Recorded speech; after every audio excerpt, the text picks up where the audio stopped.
Nissan Terra. Ayun, Chinese no parking, glamping zone, Mabuhay Lane.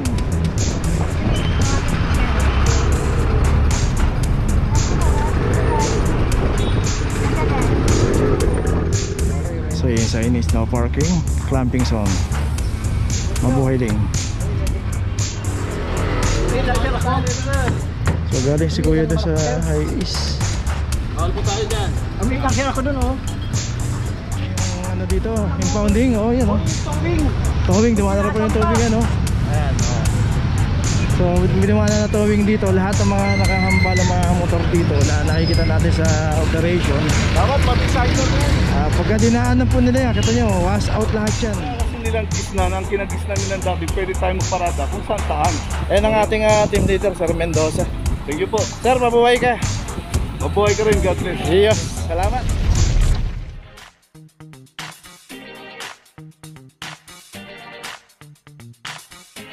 Papa Joe TV. Location natin napitan corner Quinto Street, isang Hilux 2406 para sa Hilux. At saka ito pa yung isang High East dito. At ito wala rin driver.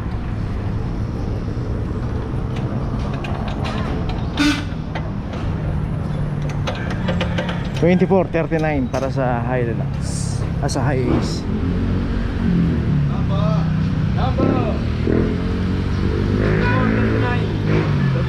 So dito sa kahabaan po ng Bapitan, nakita rin, notice na yung Hilux.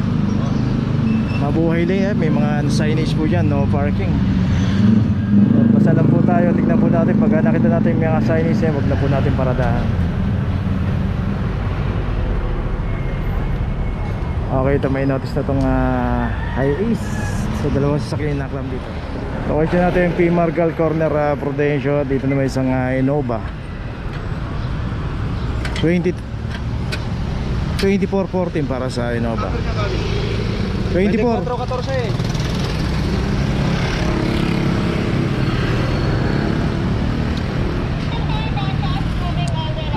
palagi po tayo nagpapaalala sa mga nahuhuli. Pag oras na po ng operation, tanggalin na po natin yung ating mga sasakyan sa mga Mabuhay Lane, lalo na kung magdamag na po tayo nakaparada. Ayan, may mga pay parking po rito, yung kagaya nyan. Sana dyan na lang tayo pumarada. Kaya yung mga may nag-o-open ng ganyan, pagkakataon na po natin para iparada natin dyan sa loob. Safe na safe po tayo dyan. Okay, itong Innova may notice na, tuloy na po tayo. Location natin Santol Street Corner, Sosiego. Dito isang Nissan Terra. Dito nakita natin ng isang Nissan Terra. Ayun, Chinese no parking, glamping zone, Mabuhay Lane 2409. Pag may nakita na tayong signage, wag na po natin tapatang paradahan pa.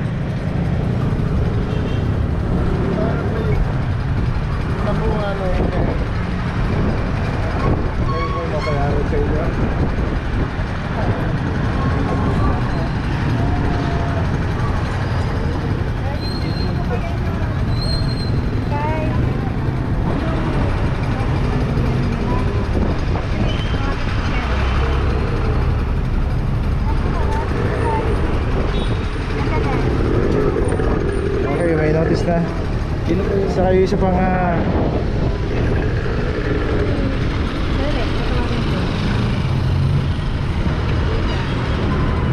so isang ate Ford Raptor rin, nakaklom na rin.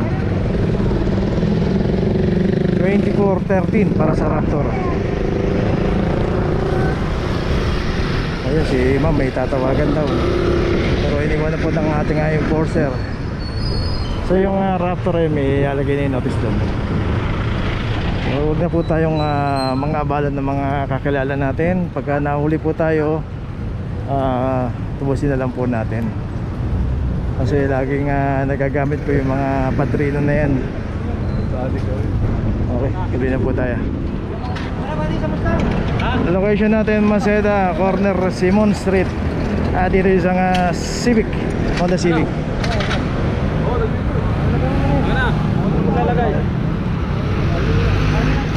So yun, may lalagyan pa rin ito, Mustang. So Okay, sa Honda Civic muna tayo. 2437 para sa Honda Civic. Okay, so punta tayo dito sa Mustang.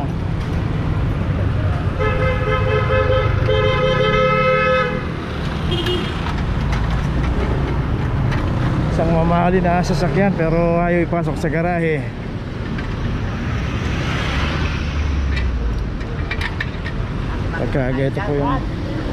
Pagka ganito yung ating mga sasakyan, dapat iniingatan natin.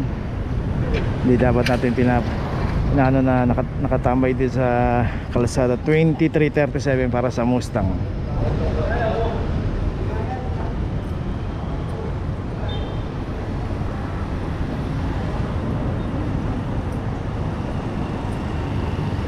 Sports car. Pero dito nakagaray sa kalsada. Ayun, yung Civic meron ng notice.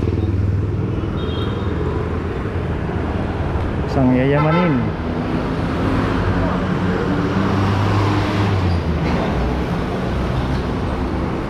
Okay, itong Mustang may notice na. Tuloy na po tayo.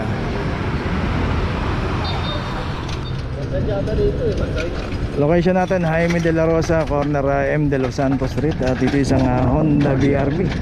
At dito street corner na yung pagkakaparada nito.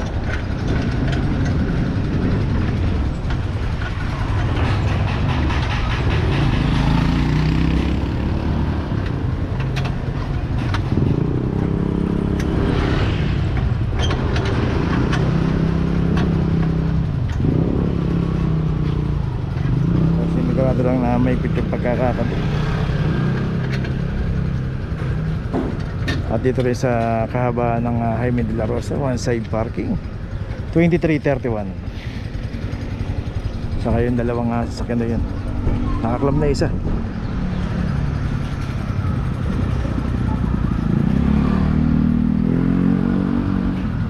At mismo yung barangay dito nagpapatupad ng one side parking dito. At itong side na to bawal kasi rito.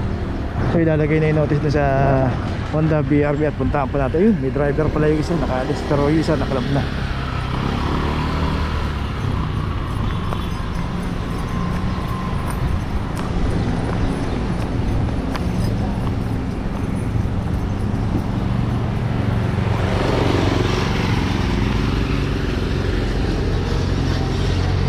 At dito isang Toyota Fortuner 2406 sa inyo. Sa Honda BRB nilagay na yung notice. So yung sign is no parking, clamping zone, mabuhay lane.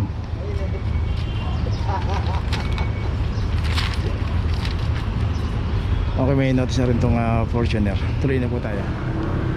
Location natin sa Bredad Extension, corner Matimias. Dito isang Innova. Number niya, buddy. 24.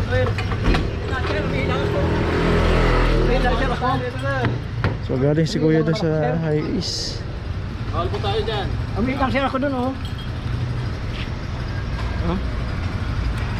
2412. Galing ka doon sa isang sasakyan eh.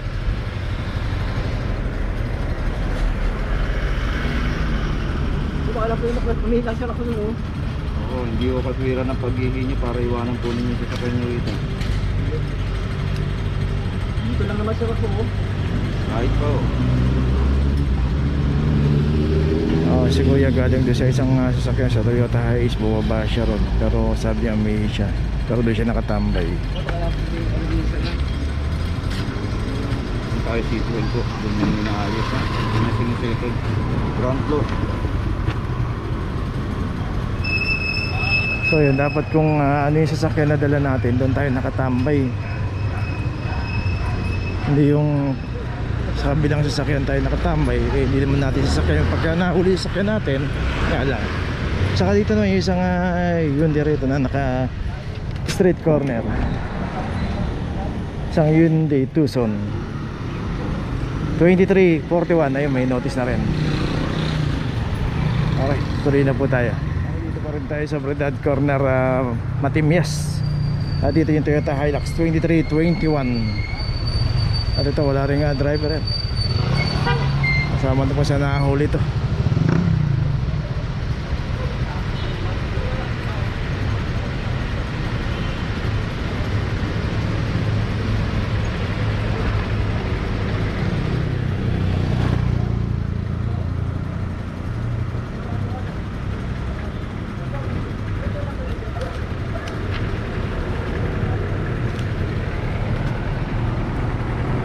Okay, ito may notice na, tuloy na po tayo.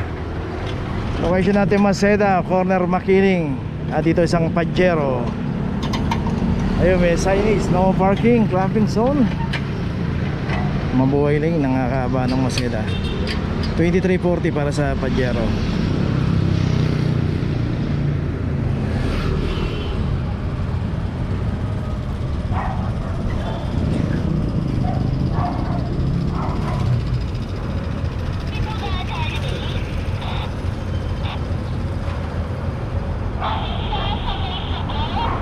Seda na susunod.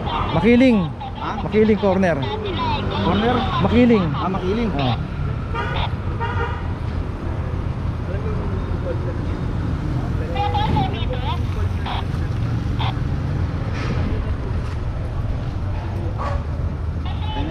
So yun yung driver si Sir ayun. Tinanggap naman ni Sir ng maayos yung notice niya. Sana ganyan lahat yung mga violator, hindi na nagreklamo pa. Okay, tuloy na po tayo. Location natin San Anton, corner Reten Street. At dito isang Toyota Vios naman ang inabutan dito.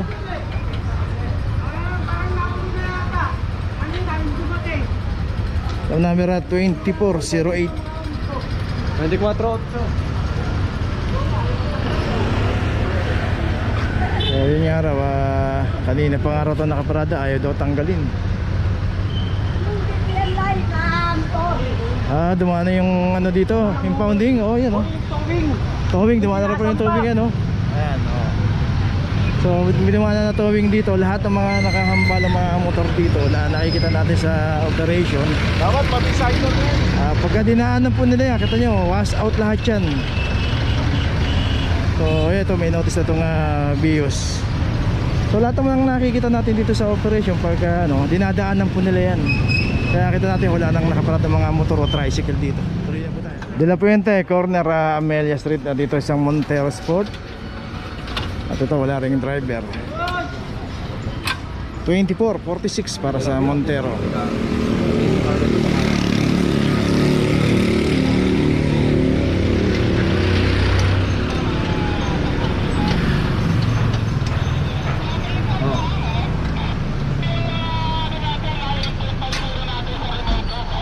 Minsan lang naman sila pumupunta dyan kaya huwag kang mabahala.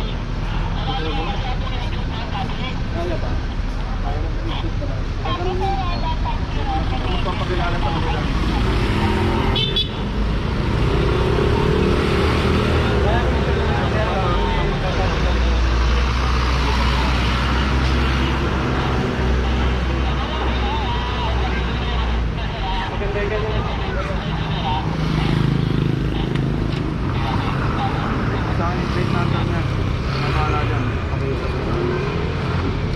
Okay, ito may notice na yung Montero. Tuloy na po tayo. Okay, nandito na ngayon tayo sa opisina ng clamping sa impounding dito sa Central. Dito na po nagtatapos ang ating vlog. Maraming salamat po sa mga subscriber, sa mga viewers, sa mga napadaan po sa ating channel. Maraming salamat po sa mga suporta nyo.